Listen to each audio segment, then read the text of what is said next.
এ যেন কুম্ভমেলার আরেক রূপ। ২৪ বছর পর, পর হওয়া কোনো মেলা যে আমি দেখতে পাবো সেটাই কখনো ভাবিনি। দিনটা ছিল ২৯শে ডিসেম্বর সকালবেলা। ঘড়িতে এখন ওই ১১টার মতো বাজছে। বাইরে দেখে কিন্তু বোঝার একদম উপায় নেই, কেননা এখনো কুয়াশা কাটেনি। আমাদের বেরোনোর কথা ছিল সকাল ১০টার দিকে, কিন্তু ওই যে বললাম কুয়াশার জোরে কেউ আর স্নান টান করে বেরোতেই পারলো না। তার মধ্যে অনেক কষ্টে মনকে বুঝিয়ে রেডি হয়ে গেছি। ভাই যাচ্ছে না, বাদবাকি আমরা সবাই যাচ্ছি, আমাদের গাড়িও চলে এসেছে। এবার বলি কোথায় যাচ্ছি? আমরা যাচ্ছি নিগমানন্দ মহারাজের ১১১তম সার্বভৌম ভক্ত সম্মেলনে, যেটা হচ্ছে আমাদের পশ্চিম মেদিনীপুর জেলার গড়বেতা থানার অন্তর্গত খড়কুসমাতে মহারাজ নিগমানন্দের আশ্রমে। সম্মেলন শুরু হয়ে গেছে প্রায় ৭-৮ দিন হয়ে গেল। আজ আমরা যাচ্ছি একদম শেষের দিনে। এদিকে গুলুকে রেডি করে নিয়ে বেরিয়ে পড়েছি। দেখো একদম ঘুম ঘুম চোখে আসছে, ও তো ঘুমিয়েই পড়েছিল। চলো এবার যাওয়া যাক। গাড়ি অনেকক্ষণ ধরে অপেক্ষা করছে আমাদের জন্য। গাড়িতে আমরা সবাই মিলে উঠেও গেছি। গুলুর তো ঘুম এখনো ভাঙেনি। শুনেছি এই মেলা নাকি ২৪ বছর ছাড়া ছাড়া হচ্ছে। তাই ভাবলাম সুস্থভাবে যখন বেঁচে আছি এই চান্স তো হাতছাড়া করা যাবে না, তাই সবাই মিলে বেরিয়ে গেছি। জানো তো এই মেলা আমার মামাবাড়ির একদম সামনে। এদিকে দাদা, জ্যাঠাই, বৌদি, আমি, মা, বাবা সবাই যাচ্ছি। শুধু মাসি আর ভাই আসতে পারেনি। এখন আমরা চলেও এসেছি, আর আসতেই আমার মামার সাথে রাস্তায় দেখা হয়ে গেল। আমরা ভেবেছিলাম মেলা দেখে তারপর মামাবাড়ি যাব, কিন্তু কিছু করার নেই, মামার সাথে আগেই দেখা হয়ে গেল আমার দাদার দোকানে। আমরা এখানে দাদার সাথে দেখা করে বেরিয়ে যেতাম মেলায়। যাই হোক, মামাকে বললাম যে আগে মেলা দেখে আসি, তারপর তোমাদের বাড়ি যাব। সেই বলে আমরা বেরিয়ে পড়েছি। মেলাতে এখন পৌঁছেও গেছি। এতটা এরিয়া জুড়ে হচ্ছে যে ড্রোন ছাড়া একভাবে দেখানো সম্ভবই না। কয়েক কোটি কোটি মানুষের এখানে আনাগোনা। এই যে গাড়িগুলো দেখছো পুরো এরিয়া জুড়ে আছে, এটা তো বোধহয় ১০ ভাগের ১ ভাগ গাড়ি। কেননা এই জায়গাতে অন্যদিন ঢোকাই যেত না। আজ যেহেতু শেষ দিন, অনেক ভক্তরা বাড়ি চলে গেছে। এই গাড়িগুলো সে প্রথম থেকে দাঁড়িয়ে আছে। আর এই যে তাঁবুগুলো দেখছো, বাইরে থেকে আসা সমস্ত ভক্তদের জন্য করা হয়েছিল। আর দেখো এক একটা তাঁবু কতটা লম্বা। কয়েক হাজার মানুষ এর মধ্যে রয়ে যাবে। এইরকম যে কতগুলো তাঁবু আছে তাও আমি গুনেও শেষ করতে পারিনি।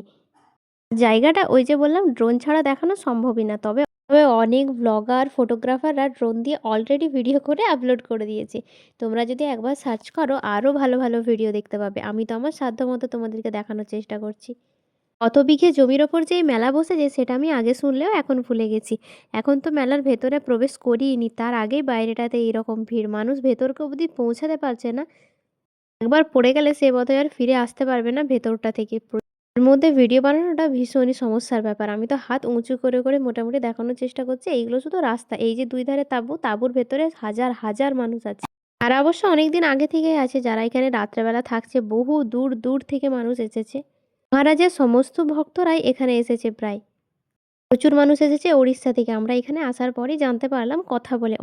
এদিকে আগুন লাগলে আগুন নেভানোরও ব্যবস্থা আছে। সমস্ত রকমের ব্যবস্থা ছিল এত বড় মেলা। এই যে দেখছো মানুষরা ব্যাগ নিয়ে চলে যাচ্ছে। আজ তো মেলা শেষ, সেই জন্যই আজকে চলে যাচ্ছে। হয়তো ওনারা অনেক আগে থেকে এসেছেন। এখন অনেকটা পথ হাঁটার পর চলে এসেছি আশ্রমের রাস্তাতে। এবার আশ্রমটা দেখবো। ওইদিকে বাবা, গুলু মানে আমাদের বাড়ি থেকে সবাই যাচ্ছে। আশ্রমের সামনেটাতে এরকম গার্ডেন ছিল, খুব সুন্দর শীতের ফুল ফুটেছে। আর এই যে বাম দিকে মন্দিরটা দেখছো, আমি ঠিক জানি না এর ভেতরে কি আছে। মামাবাড়ির এত সামনে এত বড় আশ্রম ছিল এটা আমি জানতাম, কিন্তু কখনো না দেখতে আসা হয়নি। আর এই যে হচ্ছে বড় আশ্রমটা, ওইদিকে যে পরিমাণে লাইন ছিল আমরা আর মন্দিরে ঢুকিনি। এই হচ্ছে আশ্রমের কাজ চলছে। প্রচুর মানুষ আছে যারা পুরো আশ্রম পরিক্রমা করছে। এর কারণে আমরা তো ওপরটাতে উঠলাম না অবধি, এই রাস্তা থেকে ভিডিও করে দেখে দেখে চলে আসছি। প্রচণ্ড পরিমাণে ভিড়, আর চারিদিকে লাইনের বন্যা বয়ে গেছে একদম। কতটা বড় শুধু দেখো, একভাবে দেখানোও যাচ্ছে না, পুরোটা ঘুরিয়ে ঘুরিয়ে দেখাতে হচ্ছে। এখনও কাজ হচ্ছে, পুরোপুরি কমপ্লিট হয়ে যাক আমি তারপর একবার অবশ্যই আসবো।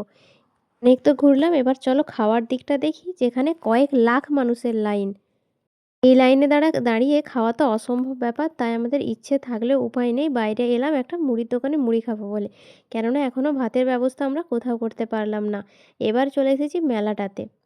ওই দিকটাতে ছিল প্রোগ্রাম আর আশ্রমের মানে সমস্ত প্রোগ্রামই ঠাকুর নিয়ে। এবার মেলাতে ঢুকলাম। মেলাতে ঢুকে দেখছি সারি সারি খাবার দোকান। একটা ভুল আমাদের হয়ে গেছে মুড়িটা খাওয়াতে। এইদিকে এসে নিয়ে দেখলাম যে ভাতের দোকান আছে। তবে আমরা সেটা আগে জানতাম না, তাহলে এখানে এসে ভাতটা খেতাম। এতটা বড় এরিয়া যে কোনো মানুষই জানে না কোন দিকে কী দোকান আছে। এদিকে গরম গরম জিলিপি ছাকা হচ্ছে, এটা নিয়ে এখন আমরা মামাবাড়ি যাব।